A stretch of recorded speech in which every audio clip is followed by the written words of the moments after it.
Well, the genesis of the project was interesting.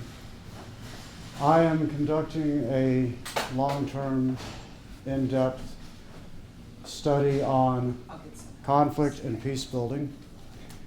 And part of that involves refugees. And when I had spoken with the Lincoln Center, everyone here, about coming and speaking about my research project, we had scheduled a time, and then I was asked, would you mind talking about the refugee crisis in the EU? And I said, well, that isn't something I looked at, but it was something that I was able to look at in between then and now. So we've put together some data on what's actually happening and how it's turning out in the world. And I discovered, very interestingly, that if you look at the news, all of the concern is about the refugee crisis in the EU. When globally they have one of the smallest populations of refugees. So I'll show some data on that if we get the PowerPoint. If not, then I'll just tell you.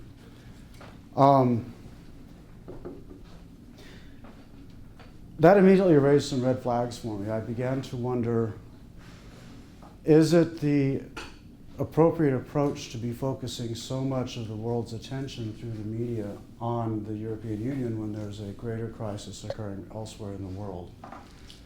Currently there are about 4.5 million refugees in the world, not just in the EU, but globally, not just from Syria. The biggest concern has been the migration of Syrians into Europe as a result of the civil war. The biggest concern that has arisen recently since Sunday has been the fights that are breaking out in the refugee camps in Germany. On Sunday there was a fight in one of the German refugee camps that involved 400 to 500 people. Around 60 people were treated for injuries, and nobody said how severe they were, but there were reports they were fighting with steel bars, knives, and someone reported there was actually one gun in the refugee camp. So it's becoming a significant issue.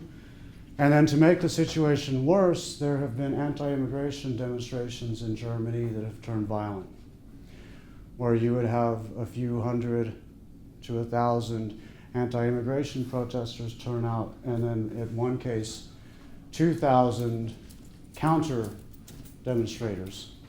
And then they ended up in a fight in the streets. So this is spreading beyond Syria. It's actually bringing violence into other communities. Aside from the typical criminal activity that is involved with refugee camps. So it's raising some really significant concerns.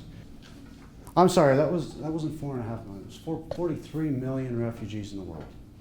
I believe I said 4.5. That's the number from Syria alone, 4.5 million displaced persons. From Syria, the most recent count that I could get was from August. I saw one that reported 4.5, but I can't verify that with the UN. And they're reporting 4.2.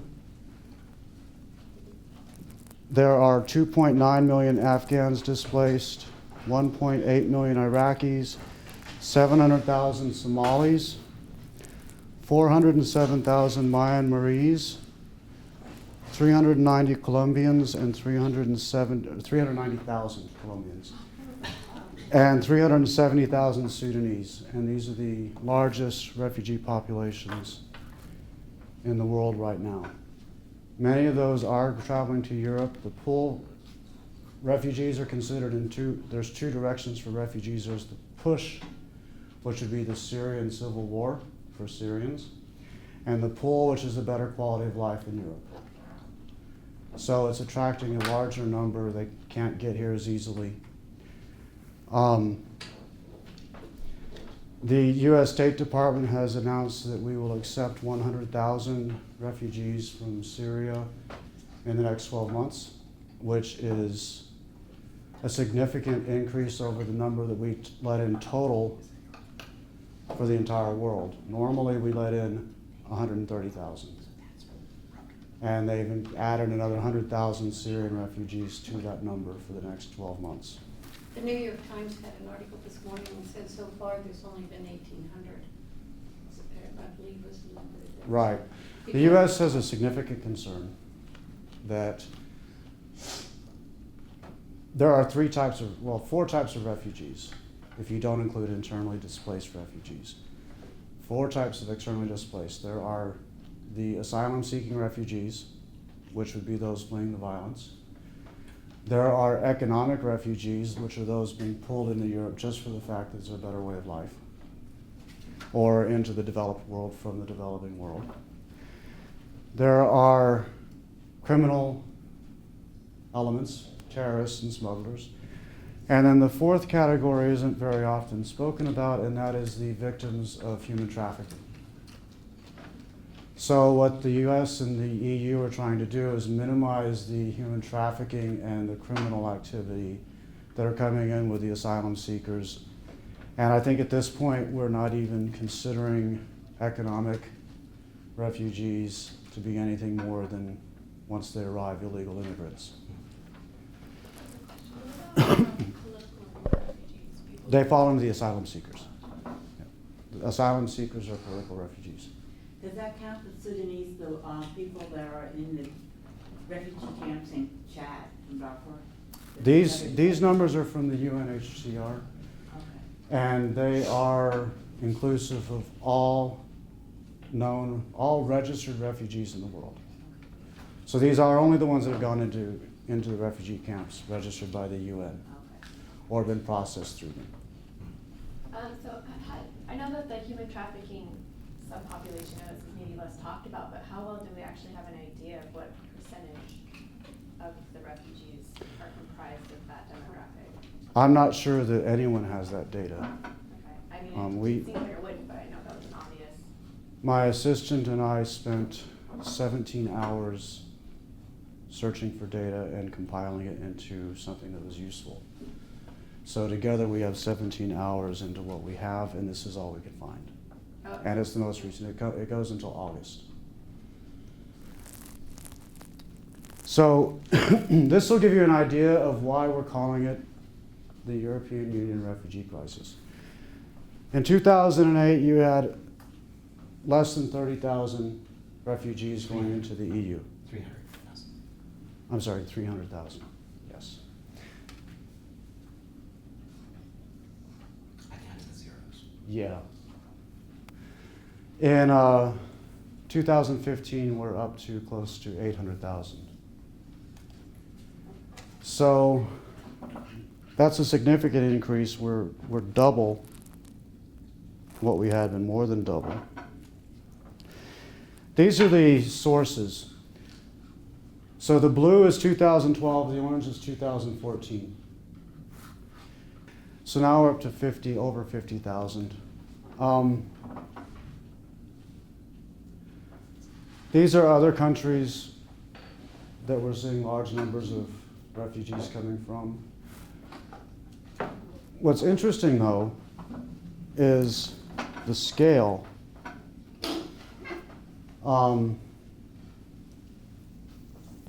This photo is refugees entering Iraq from Syria. Don't knock it off the wall. And you can see it's an endless stream. You can't see the end. And it's kind of representative of what's happening. It's an endless flow of people leaving Syria. And they're trying to go anywhere that they can feel a little bit safer or even more safer by getting to Europe. I read that there are, I think it was around 1,200 so far this year have died in the Mediterranean trying to get to Europe on boats. So I was doing all of this and I said, why are they leaving? So the main category that everyone is arguing this is why everyone's leaving is political oppression. What I know about civil war is that political oppression doesn't always drive people over the edge into war. It takes something more than that. It takes them something happening that brings them out in mass numbers, and then the oppression gets violent, and then it becomes civil war. We saw that happen in Syria. Right now what we're doing is we're gathering data to correlate economic conditions with the rises in protests. That hasn't been compiled yet, so I don't have those results yet. I have a feeling that there's a lot more to do with inequality in the country, and I think that'll play out in the correlation data. This is where they're going. One of the reasons we have such an issue in Germany with the large refugee camps is that's the primary destination for the refugees going into Europe. Germany has asked many of the other countries in the EU to start sharing the responsibility for taking care of the refugees and hosting them in their country rather than having them all concentrate into one, spreading it more evenly and fairly amongst all of the EU nations. But Angela Merkel opened the door to the refugees Yes. because they have an employment crisis.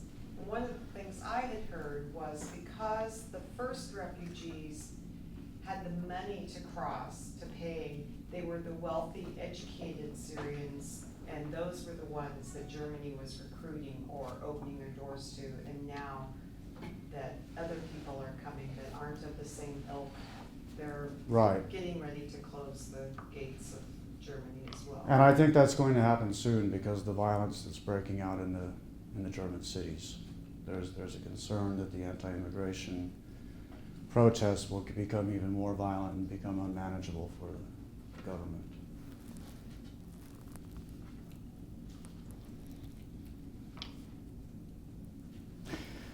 So the UNHCR has identified 3 immediate challenges. This is not just Syria and the EU, this is global, these are global challenges. The protracted nature of conflict in the last decade or so has created increasing numbers of refugees to leave the country, but then they aren't going back like they used to. When a conflict ends, people typically would rather be home. So they'll typically return home, but when the contract just goes on and on and on, they get to a point where they say, I don't even want to go back. So you have a situation like a news article I read about Angela Merkel going into a refugee camp and telling a Lebanese child who had just told her that she wanted to go to college in Germany, told her that the civil war is over so she can go home, and the little girl started to cry. So that was a big hit for Angela Merkel because she made a little girl cry on television. But more importantly, she basically stood in the refugee camp and said, go home. And that wasn't taken very well by the people who feel that Germany should take the responsibility to help. And they seem to outnumber the people, if the protests are any sign, they outnumber the people who are opposed to the German involvement in the refugee rehabilitation. Another one is that the humanitarian workers now act in more dangerous environments than they have in the past. So they're very concerned with that. There's a lot of opposition to humanitarian workers being in countries that are experiencing conflict and also in host countries because they don't really want the world knowing how poor the conditions can be in these refugee camps.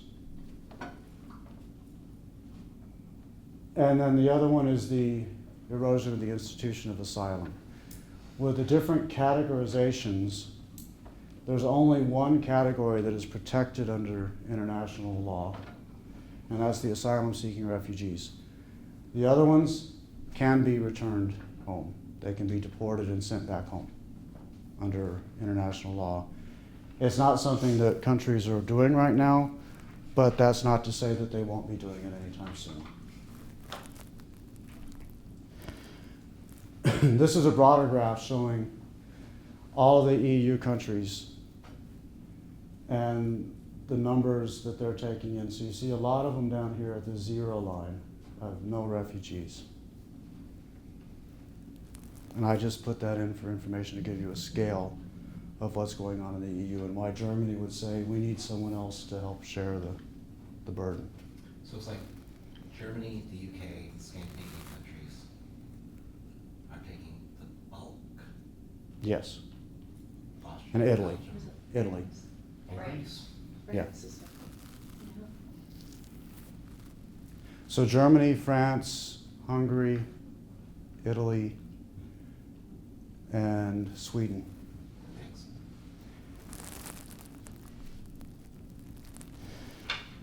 So we're taking in 100,000 Syrian refugees in the next 12 months. We have committed $1.6 billion to helping take care of the refugees in the other countries that they're in. And since the beginning of the Syrian crisis, $4.5 billion has been committed to helping Syrian refugees.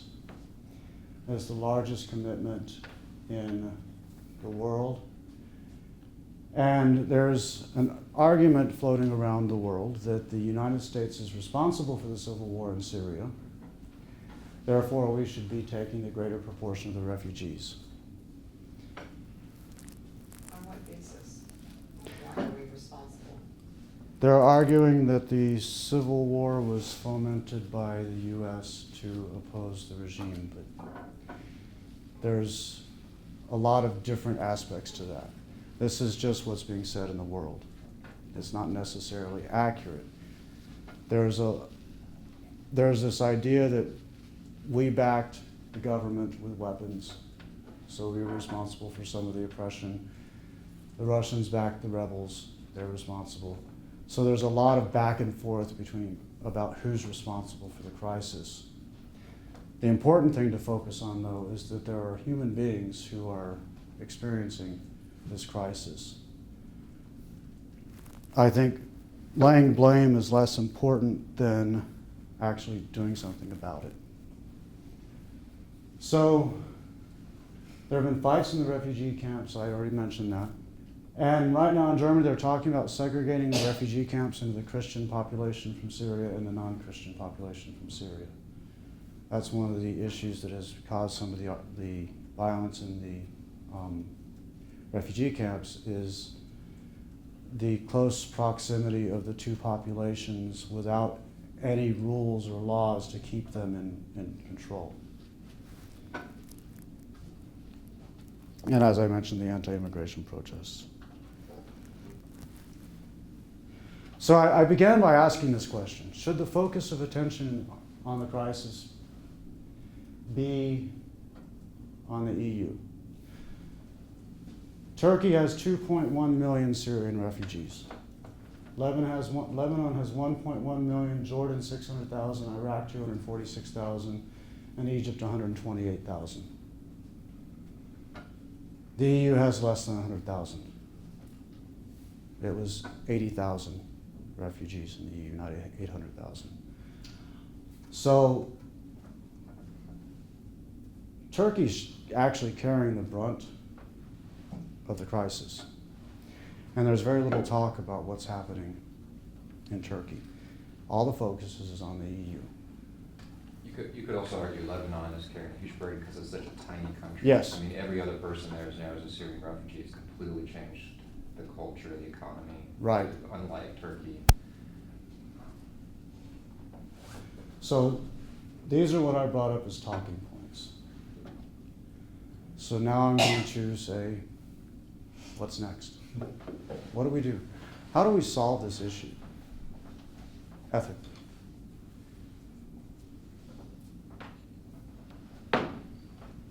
What are you asking us? Question. Yeah. Russia is having kind of a population glut. I mean, they could, and they're trying to get involved in this anyhow, so why don't they take some of the burden? What's interesting is that the UN doesn't have anything saying that Russia's doing anything. And I don't know if that's political I suspect that there are refugees going into Russia. The data wasn't there in the Eurostats, and this is kind of a preliminary report on something that we're going to be investigating more deeply. But I would venture to say that Russia is probably taking in refugees. I could be wrong. It could be that the UN is not reporting on it because it isn't happening, or it could be political. I had read that Russia didn't want any Muslims, and that was part of the problem. No, that's just, I read it, so I don't, there's no fact. Well, what I know about Russia is that they've been very friendly with the Muslims, but they also don't want them to become a majority, and they do not want anyone like ISIS in their borders. They're working very diligently to keep all of the extremist perceptions out of their borders, because they've lived in harmony with the Muslims in Russia for decades now. They don't want that to change. They don't need another group to be having a civil war with. Is there a pushback in Turkey and Lebanon like there is in Germany right now with the refugees? Not that I've read anything about, and that could be that the news is just not covering it, because Europe is a big seller, and it's all about the advertising dollars they can get for their websites.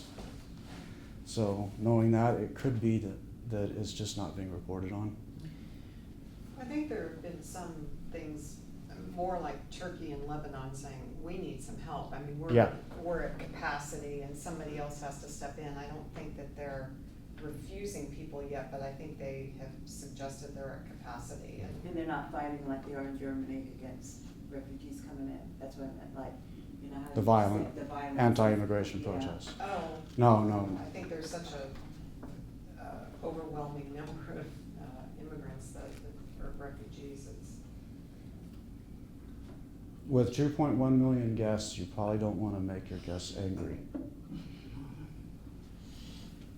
I wonder what the political landscape is gonna look like now that Canada has announced that they're not going to fight ISIS anymore with their jets. I mean, Trudeau just said that yesterday, that he's going to quit assisting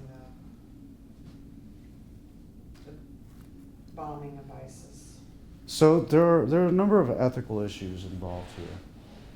If we take the common good perspective, it raises the question of whose common good are we talking about? Are we talking about the global common good? In which case, all countries should be taking in some. Are we talking about the common good of the people that are residents of the country? In which case, the countries would want to take none. Or the common good of the Syrian people, which changes the landscape completely. Where are they going to be most comfortable being a refugee? Would be the question then. So, just throwing some things out there to spark discussion. What about some of the other Middle Eastern countries like Saudi Arabia that could, you know, financially take it on?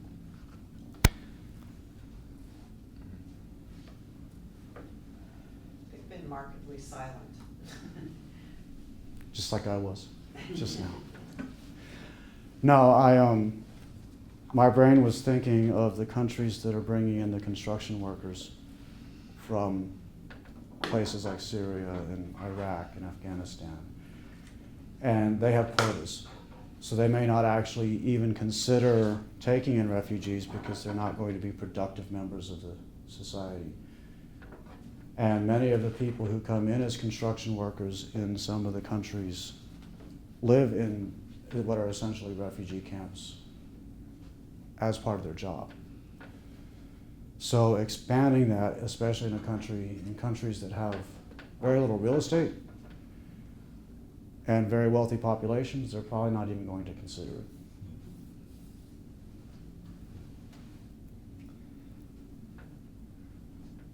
Well, there's 3 levels of ethics, you know, from my perspective. The one is, what should I be doing? Right. On a small scale in Phoenix when some refugees come to our town. So I have to think, what's my role? Do I give money? Do I help out? What do I do? Share a bedroom. Or what do we do as a community? And then the second level is the problem right now, the crisis that happens right now. But the higher one is the underlying cause for Right. people leaving their homes. Thank you, that's where I was hoping this would go. So we can Band-Aid the problem forever and never actually get anywhere. Nothing will ever be resolved. How do we fix it is where we should be talking from my perspective. If you disagree, please tell me. So I'm going to take that as consensus that we all think that we should be looking at how we solve the problem rather than managing the crisis. Who is the we, though? That's a good question. Who is the we? Is it us in this room? Which level are we talking about? But is it the United States? Is it, also? So in international relations, there's the local, the state, and the international.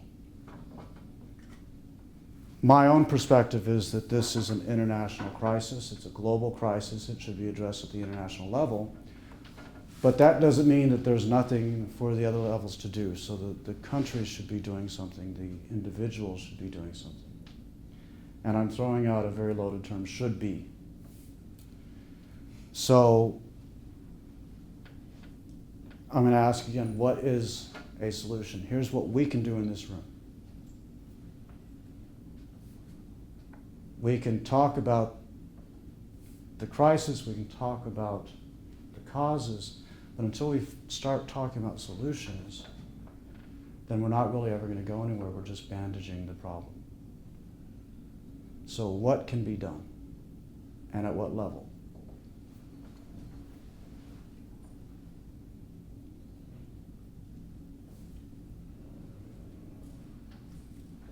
Is there something we might need to know first?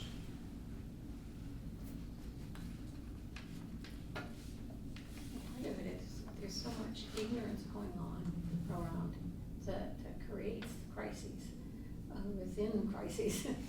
Right. And education is probably a possible beginning. What kind of education? I mean, the roots of the conflicts that cause civil strife in so many countries are so deep and so complex that it's not clear what we need to know in order to be able to intervene, whoever we is. Education so that the ignorance of the judgmental opinions are removed on, for instance, that all Muslims are ISIS or something like that. The I see. education. I of see, okay, that kind of stuff. So the education of our own population, Yes. not the refugees. Okay.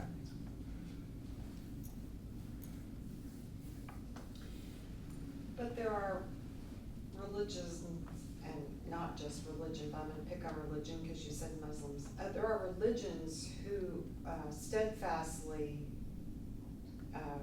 indoctrinate their members that the other is to be feared for one reason or another. So Muslims are to be feared, or and I can't think of any others right now, but there are other religions that, the dogma is that if you are not part of us, you're part of the other, and that's not good. So education, even if people are educated, if they are following a certain faction or religion, then they're less likely to take it in, even if you give them all the information. I mean, it's tough to try to convince a ultra-conservative to think your way if you're like I am and an ultra-liberal. So, family dinners are tough, and you can lay out all the facts and people are less likely to believe. So I don't know that everything can be resolved with education. So I think that's an interesting point, though, that just even in the language of the idea of facts, because that's what we tend to do, right? We tend to try and take facts to sway emotion or irrationality, which is really value-laden. And so maybe it's uncovering some of those values that are in conflict and not so much relying on this infrastructure of facts and information. And that's our tendency, and that makes sense because that's kind of what we go to validate our own or deliberate on our own decision-making processes, that we're still internally being driven by our values. And so I think sometimes that kind of gets buried underneath it, is that seemed obvious, there's a conflict of values, but what's the actual value that's being compromised or in conflict? So what you're suggesting is perhaps instead of using the facts, we use the fact that they are human beings, they're children. Women, children, adults, elderly, everybody's fleeing. So that might be a better approach, is by looking at the humanitarian side of it. Rather than saying, here are the facts about it, say, well, think about the kids. And I don't want to belittle the idea of facts, because those are also, they get under your skin too, and it's a very real part. And I think that tends to be dichotomized that way, is we have facts over here and we have humanitarians over here. But appreciating that you can't necessarily separate the two, but not forgetting how much one can bear to the other. And I think as far as education is that reflection of what are we responding to? Are we responding to our values, or are we responding to information, or what combination? What information am I responding to, and how is that affecting my values? I think is. I think I used facts inappropriately. I think information is a better word. I thought you guys were agreeing. But the, Yes for an answer. okay, Uh-huh. I've lost my thought.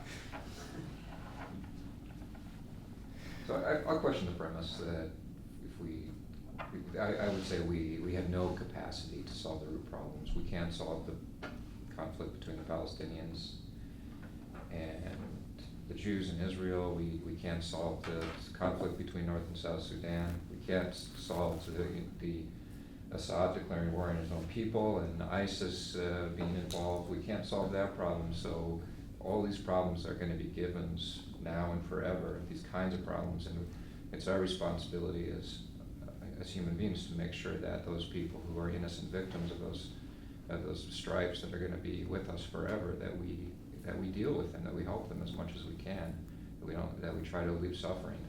So I guess I'm going to just question the premise. Are you questioning that we can do something, or saying we can't, so you question the act of trying to I would just note determine how that it it is? seems that when we try, for example, as a country, to intervene and to try to solve problems, we usually end up screwing them up even worse than they were before. That's one of the arguments with why Syria is such a mess now. People say it's because we invaded Iraq, and there was a certain stability there with Saddam Hussein as a dictator that got completely imbalanced when we took him out, and strengthened Iran, which was an ally of Syria, and so now we got a proxy war going on in Syria between us and Russia. So what I'm saying is that when we try to solve problems, we mess them up. We'll continue trying to solve problems, but it isn't working. Perhaps it's how we try to solve problems. Okay. Think about who tries to solve the problems for us. Us being the U.S., the capital U, the capital S, us. Who do we ask to solve our problems? We ask the president or the government. And who does the Those government send? decisions. Well, everything from president to Congress to make decisions. Are we going to be the quote leader, or are we going to negotiate and kind of back off? Are you thinking about the boots on the ground, Keith? Literally? Yeah. So we send 4 types of people. Two camps of decisions on what to do. Right. And that's here domestically. But when we actually send boots on the ground, we send 4 types of people: intelligence agencies, corporations, military, and humanitarian groups, our NGOs. The intelligence agencies' primary objective is to protect American interests, including our corporations. Our corporations' interest is in profits. The military's interest is in protecting our borders. The NGOs are typically comprised of people who are there to help others. That's the only group that has an outward perspective, that doesn't have an inwardly protecting interest. So perhaps it's the way we're trying to solve the problems, because we're using people who are trying to protect us and maximize our own success through the crisis. I say that some of the humanitarian ones are also looking after their own interests. I mean, it's very cynical to say that, but I think it's true that there are those who are also protecting their reputation, et cetera. But also, don't you think that the root cause of most civil war and therefore most of these crises are economic pressures?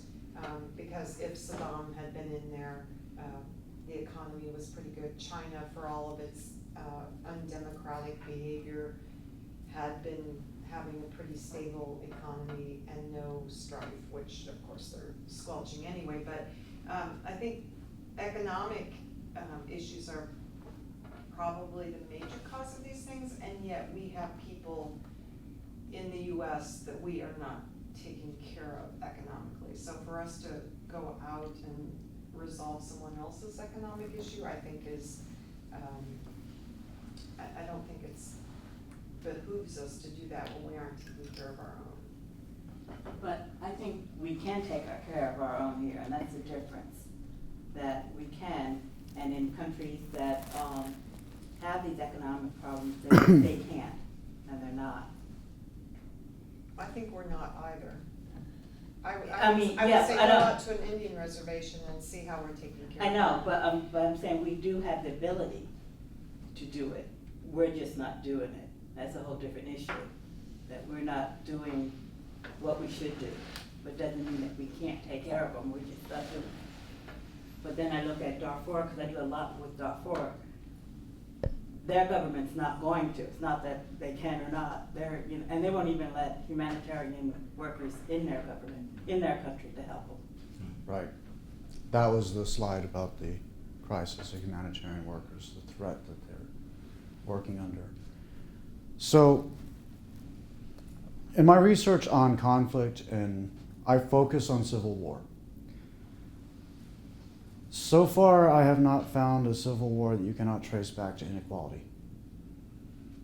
So your economic conditions. They manifest in different ways. Sometimes they manifest in inequality between ethnic groups, but they're still talking about how am I going to feed my children? Sometimes it's different religious groups. So there's actually a book out called The Myth of Ethnic War. And what they did was they went through all the ethnic wars, and so it all boils down to, it was just manifested in the ethnicities, but the root cause was inequality.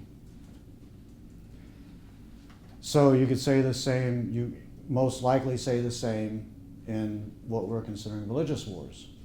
It's inequality. Global inequality. Local inequality. It's on every level. We can see it here in our own country. We, as you pointed out, the Native American tribes in this country on the reservations. In our own state, we have a very significant number of students who are ineligible to even go to college because their high schools cannot prepare them.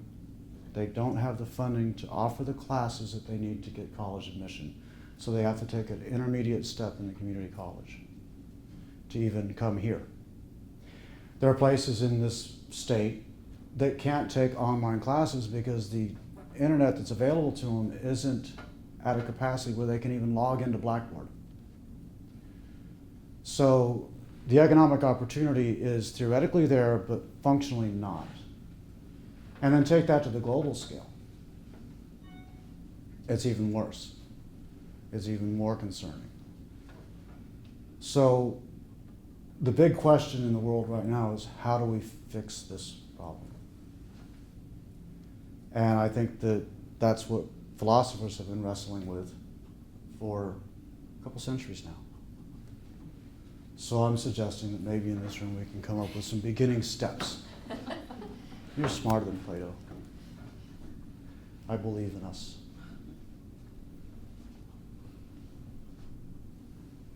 I think the argument that there, for instance, that there are so many people we can help here, that we shouldn't be helping others in other places.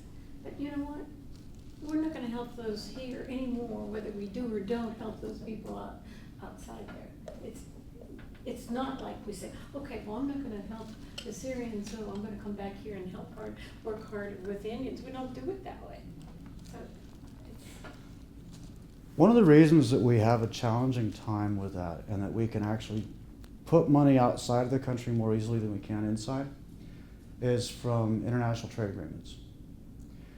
There are certain things that we cannot do to support our own population because of austerity measures that are incorporated throughout the world.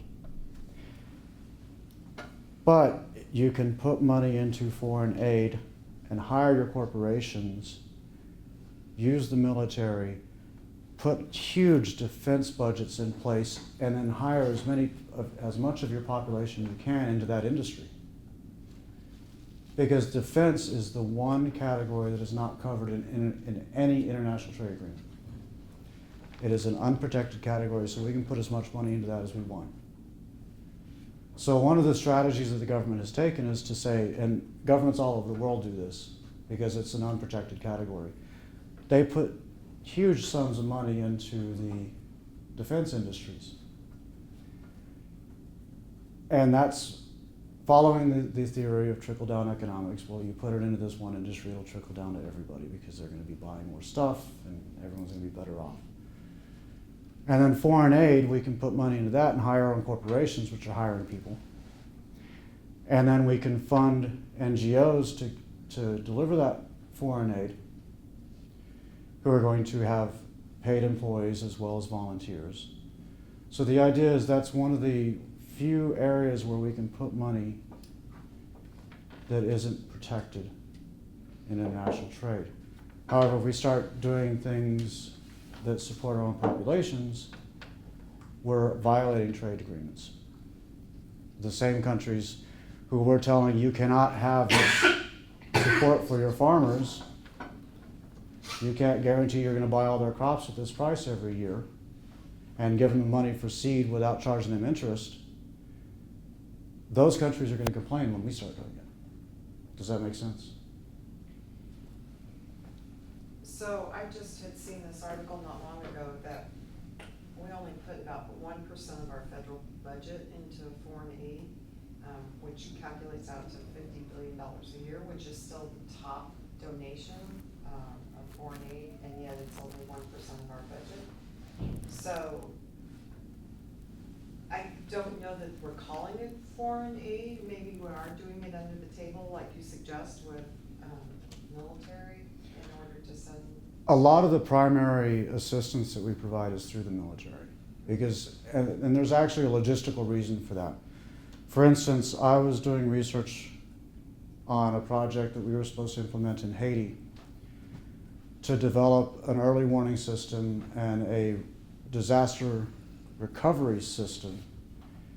And in the middle of it, the earthquake occurred, and the government was destroyed, and actually our contacts in the government were in a building that collapsed. So the project stopped the day of the earthquake.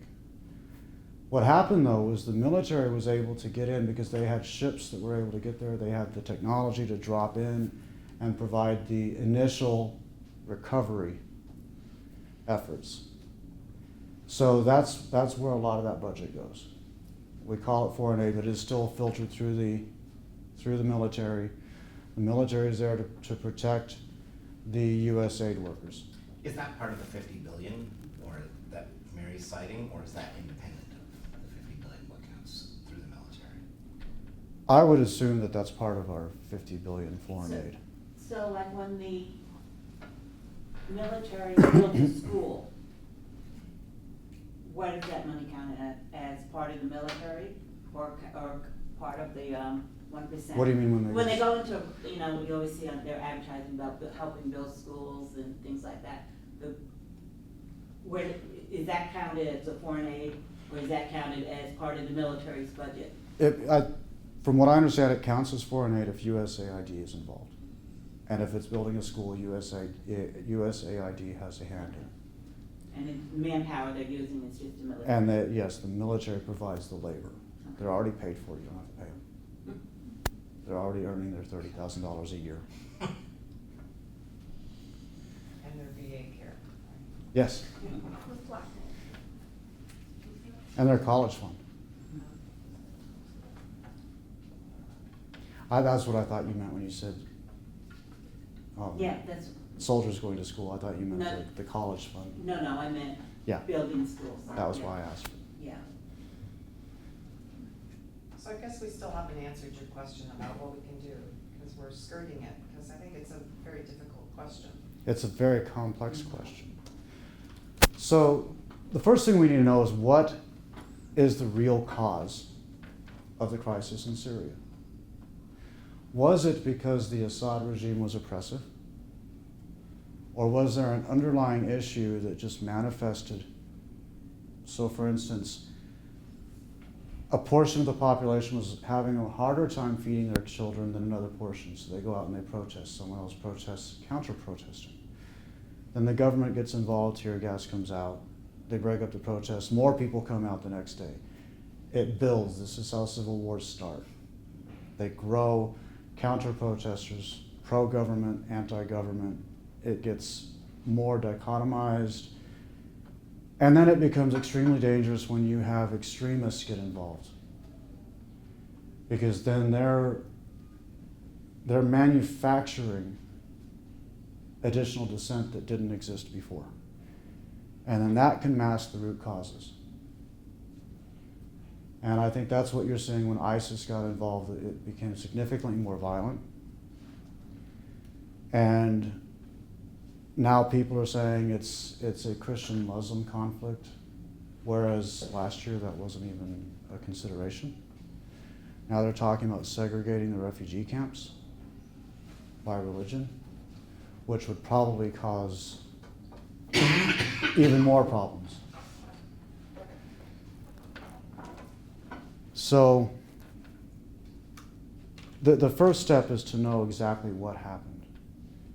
Is that even plausible? I mean, how much of this comes from an ethnographic perspective? I mean, are we constantly looking from our comfortable seats here in the United States at them? And then we're gonna be constantly trying to assess the roots of those problems. I mean, you describe things that we can relate to with not being able to feed inequality, and then this expands into a bigger and bigger sort of scenario. But at the same time, again, like, there's so many things going on that are crucial to the dynamics, the social dynamics within that country, that maybe we wouldn't be able to understand from our perspective without actually being there and knowing that. I mean, right, because even if you look at the history of the United States, what we think is the history of the United States versus what someone in Italy thinks is the history of the United States is very different. Versus what someone in Virginia thinks is the history of the United States. Totally. So I mean, so I'm just kind of curious of like this idea, maybe as Dawn was saying, questioning the premise of how much can we, being the ones that think we can solve this problem, really get at the root cause? We being the people in this room, researchers in the United States, the I think all citizens. of us over here in the U.S., and we as the U.S. tend to think. So we is the capital U, capital S. Sure. Okay. I mean, and we're part of that body. We So believe in democracy. that's a very good point. And you brought up ethnographic perspectives. Fortunately, ethnographers are very active people. There are a whole lot of people getting dissertations where they have to go do ethnographic research.